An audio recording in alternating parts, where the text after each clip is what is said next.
기도드리겠습니다. 거룩하신 아버지 하나님, 저희들에게 성의 주일을 선물로 주시고 주일 예배에 이어서 찬양 예배를 드림으로 거룩하신 하나님을 접촉하고 또 접촉하게 하시니 감사드립니다.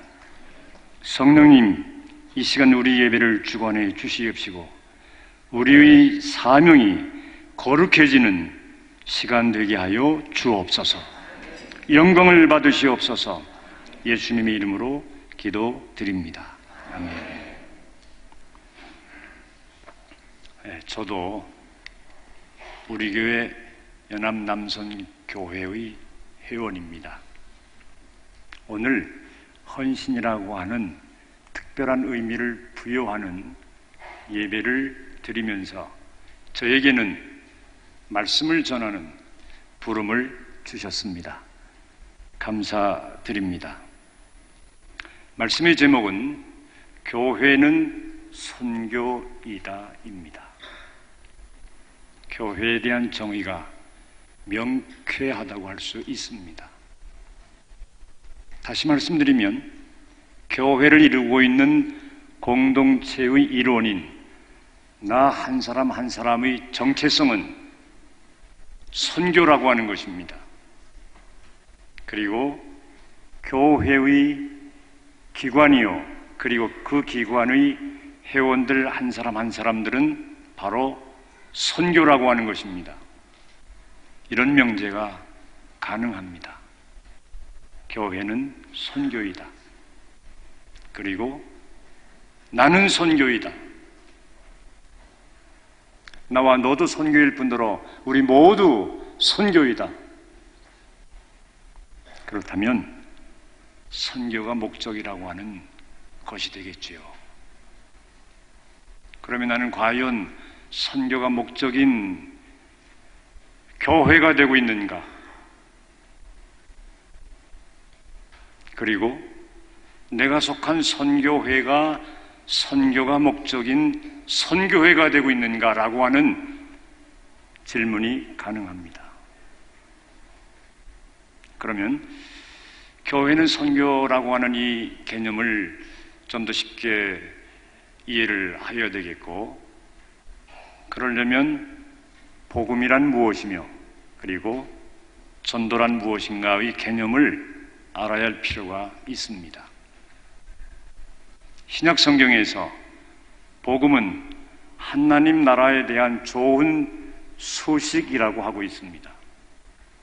그뿐 아니라 우리의 구세주이시고 주이시며 하나님의 아들로서 메시아이신 예수 그리스도에 대한 좋은 소식이라고 말씀하고 있습니다. 세계적인 부흥 전도자인 미국의 유명한 빌리 그레함 목사님은 복음에 대하여 이렇게 정의를 했습니다. 물론 신약 성경에 있는 복음의 내용을 풀어서 설명한 것입니다. 복음이란 예수 그리스도께서 십자가에서 나의 죄 때문에 죽으셨고 장사되셨고 부활하셨던 그 좋은 소식이라고 하였습니다. 이제 복음에 대한 개념 이해가 되셨을 것입니다. 그렇다면 전도란 무엇입니까? 전도란 이 복음을 전하는 것입니다. 그렇다면 선교란 무엇입니까? 이 복음을 전하기 위한 사명이요, 특명을 의미하는 것입니다. 정리가 되신다고 생각을 합니다. 오늘 말씀의 주제, 말씀의 제목, 교회는 선교이다. 그렇다면 교회의 사명은, 교회의 특명은 선교라고 하는 것입니다. 나의 삶의 사명이 무엇이냐? 나의 삶의 특명이 무엇이냐? 내가 그리스도인 된, 내가 예수님으로 말미암아 구원받게 된, 하나님의 자녀가 된, 그리고 직분자가 된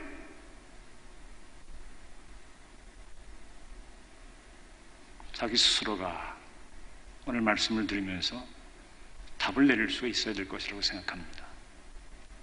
과연 나는 나의 삶이 선교가 되고 있습니까? 특별 새벽 기도회 때에 담임 목사님께서 말씀하셨습니다. 선교란 우리 부업이 아니고 우리 본업이라고 말씀을 하셨습니다. 오늘 말씀을 통해서 우리 자신의 모습이 새롭게 되어질 수 있기를 바랍니다. 자신의 모습이 재발견될 수 있기를 바랍니다. 다시 찾아질 수 있기를 바랍니다. 그리고 잃었던 것을 회복할 수 있기를 바랍니다. 그런데 전도라고 하는 단어는 성경에 나오고 있습니다만 선교라고 하는 단어는 나오지 않습니다. 그렇다고 해서 구약과 신약을 통틀어서 성경 말씀에 선교의 사상이 전혀 없다고 하는 것은 아니고 반면 선교의 사상으로 가득 차 있는 것이 성경입니다.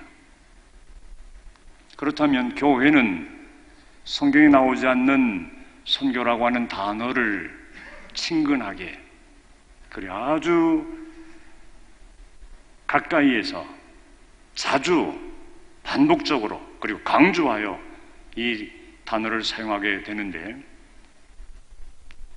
이 단어가 어디에서 비롯된 것인가라고 하는 것을 봉독한 본문에서 찾아볼 수가 있습니다. 봉독한 본문은 사도 바울이 서신으로서 그가 지은 13권의 서신 중 대표 서신이라고 할 수 있습니다. 일관되게 그의 서신서의 특징이 있다면 서문이 있고 서문에는 반드시 자신의 정체성을 밝히고 있다고 하는 것입니다. 자신을 소개하고 있다고 하는 것입니다. 자신의 직분을 소개하고 있다고 하는 것입니다. 다시 말씀드리면 자신의 부름받은 소명이 무엇이며 사명이 무엇인가를 소개하고 있다고 하는 것입니다. 그것은 사도라고 하는 것입니다. 본문에 이해가 등장되고 있습니다. 사도의 원어인 헬라어는 아포스톨로스입니다. 우리말 뜻은 보내심을 받은 자 그리고 보낸 자 이런 의미를 가지고 있습니다.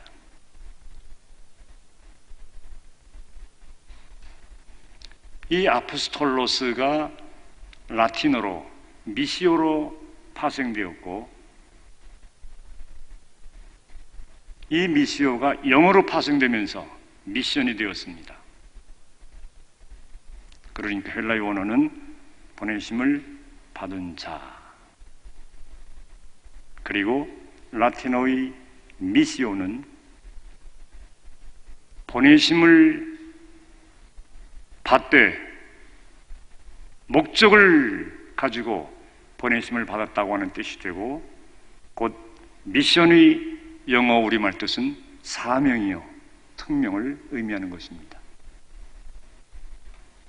그러므로 선교라고 하는 단어는 성경 밖에 있는 단어가 아니고 우리와 거리가 먼 단어가 아니고 생소한 단어가 아니면서 구체적이면서 우리는 그동안 막연하게 선교라고 하는 이 용어를 사용할 수 있었고 그렇지 않았나 생각이 되어집니다. 물론 우리에게 교우들은 한 분도 그런 분이 없음을 압니다만 다시 정리하면 복음과 전도와 선교와의 관계 속에서 복음은 예수 그리스도에 대한 좋은 소식, 전도는 이 좋은 소식을 전하는 것, 선교는 이 좋은 소식을 전하는 사명이요 특명이라고 하는 것입니다. 이 사도라고 하는 근원적인 선교의 단어는 최초로 예수님에게 적용되었습니다. 하나님께서 예수님을 이 땅의 구세주로 선교사로 보내주셨습니다. 예수님은 보내심을 받은 사람이 되었습니다. 보내심을 받은 자가 되었습니다. 그 다음에 예수님께서 공적 생애를 다 마치시고 부활 승천하시기 전 평소에 말씀하신 대로 이런 말씀을 하셨습니다.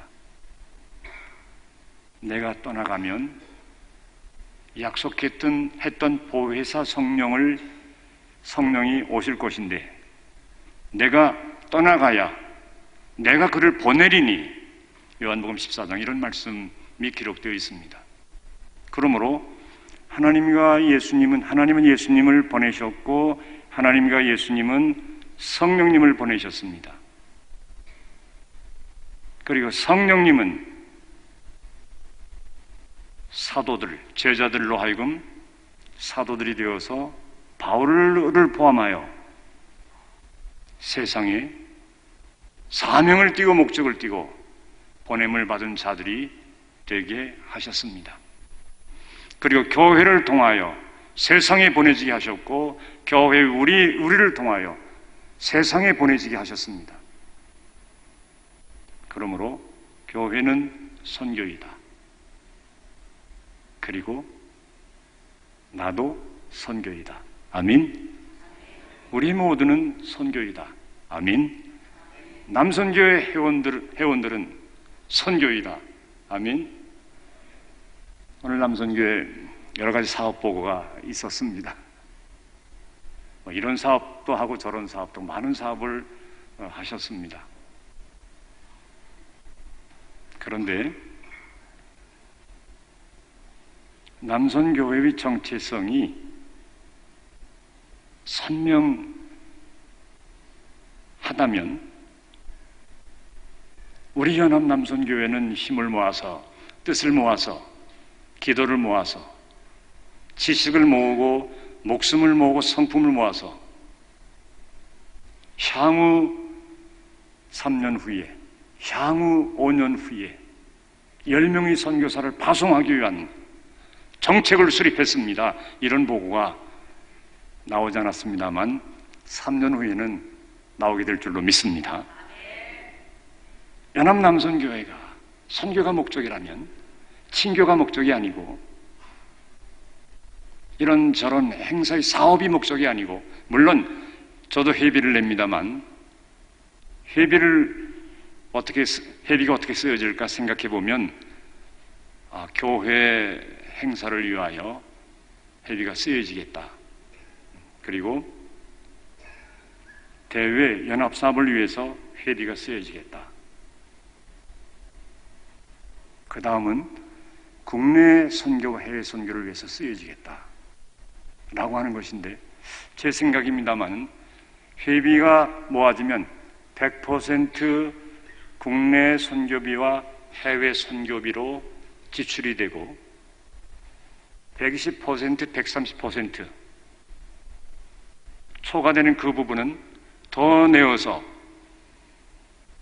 교회 행사 지원으로, 수련회 지원으로, 그리고 대외적인 그 연합 사업에 지원이 되면 어떨까? 다시 말씀드리면 순수하게 선교 목적의 선교사를 파송하고 국내를 선교하는 이런 목적의 재정 운영이 될 수 있다면 얼마나 좋을까? 왜냐하면 교회의 우선적인 사명이 선교이기 때문에 그렇습니다. 나의 우선적인 사명이 선교요, 남선교회의 우선적인 사명도 그렇다면 선교이기 때문입니다.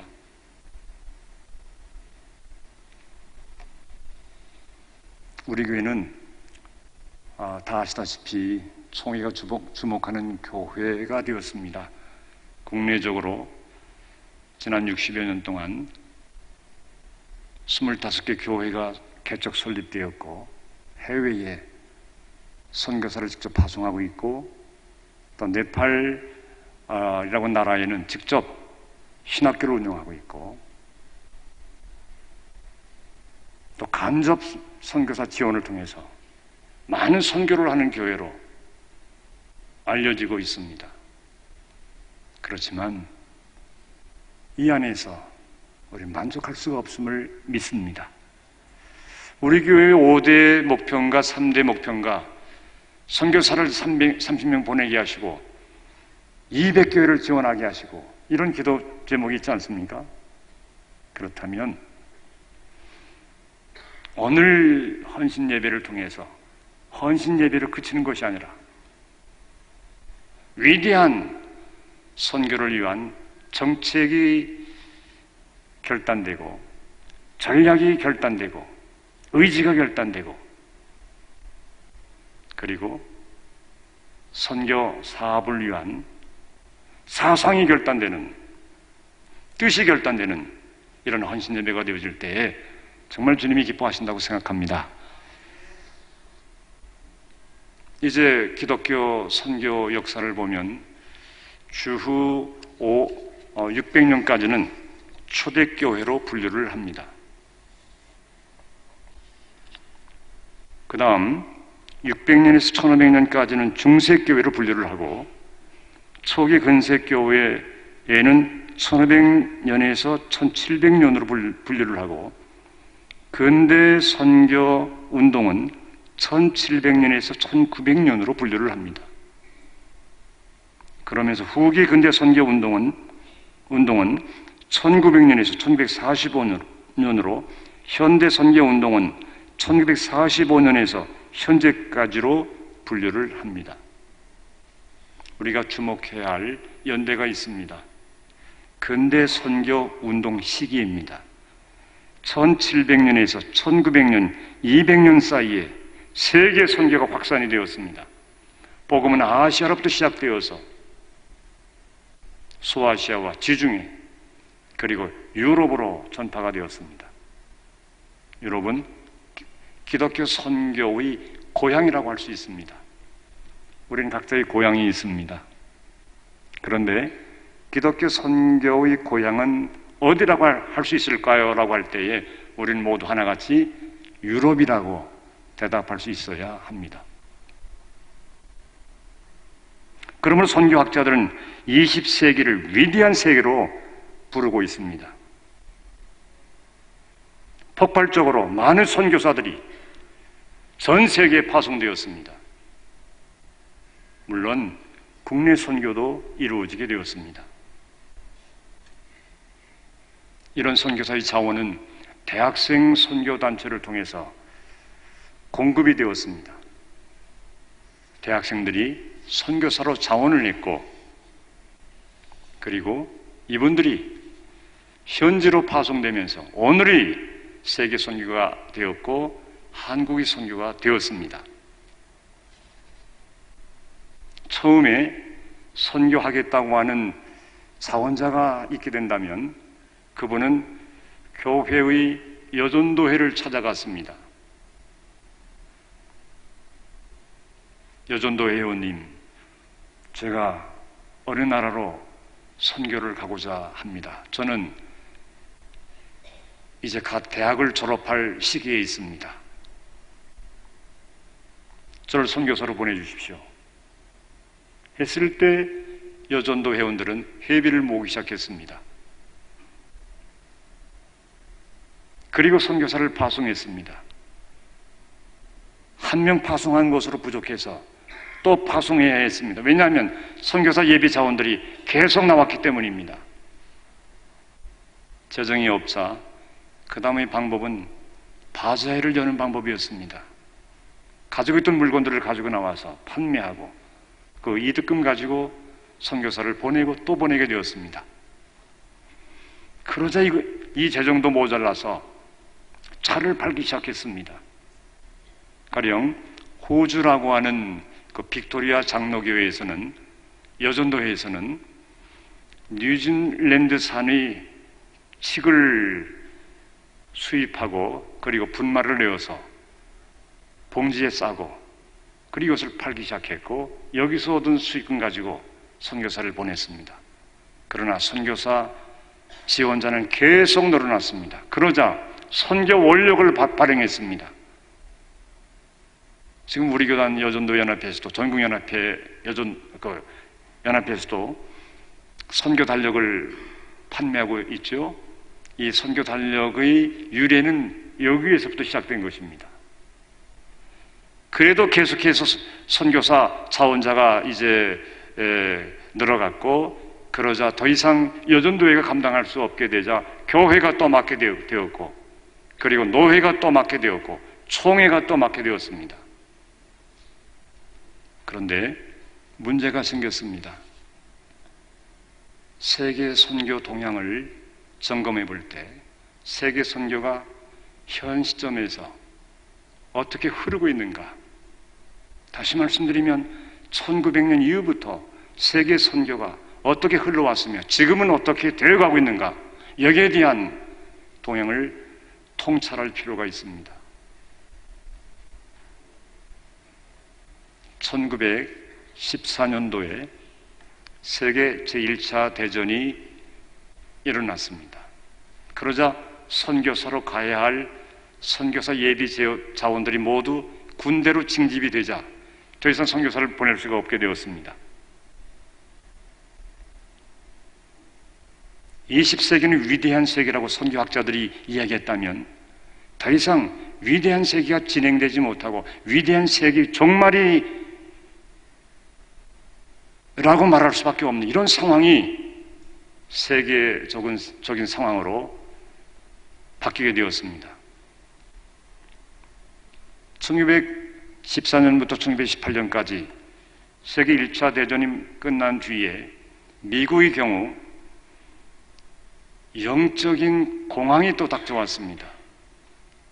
전쟁 뒤에서 돌아온 젊은이들이 선교사로 갈 만한 여력을 갖지 못했습니다. 이어서 미국의 경우 1929년에 경제공황이 닥쳐왔습니다. 더 이상 선교사를 보낼 수 없게 되었습니다. 나갔던 선교사도 불러들여야 할 이런 처지에 있게 되었습니다. 1940년입니다. 호주가 한국에도 129명의 선교사를 보냈는데 역시 이 나라에도 경제공황이 닥쳐왔습니다. 그러자 129명의 선교사를 모두 본국으로 불러들여야 했습니다.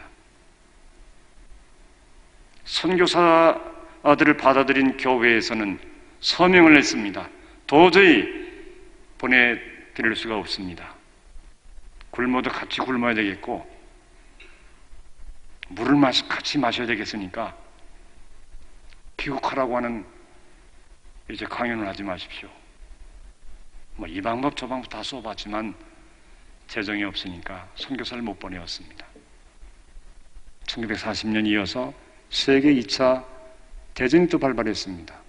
그러자 더 이상 선교사를 보낼 수 없는 상황에 직면하게 되었습니다. 그러므로 위대한 20세기는 정원에 이르게 되는 안타까움에 직면하게 되었습니다.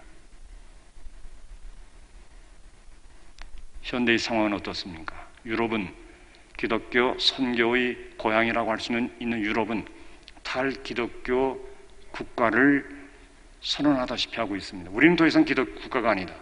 탈기독교 국화하고 있습니다. 그러니까 더 이상 유럽에서 선교사를 세계 선교를 위해서 파송할 수 있다고 볼 수는 없습니다.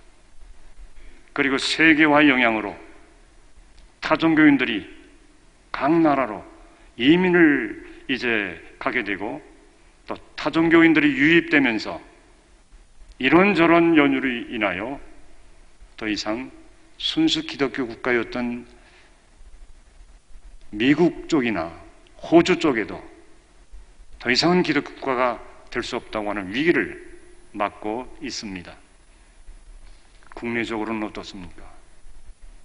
국내적인 상황도 다를 바가 없다고 생각합니다.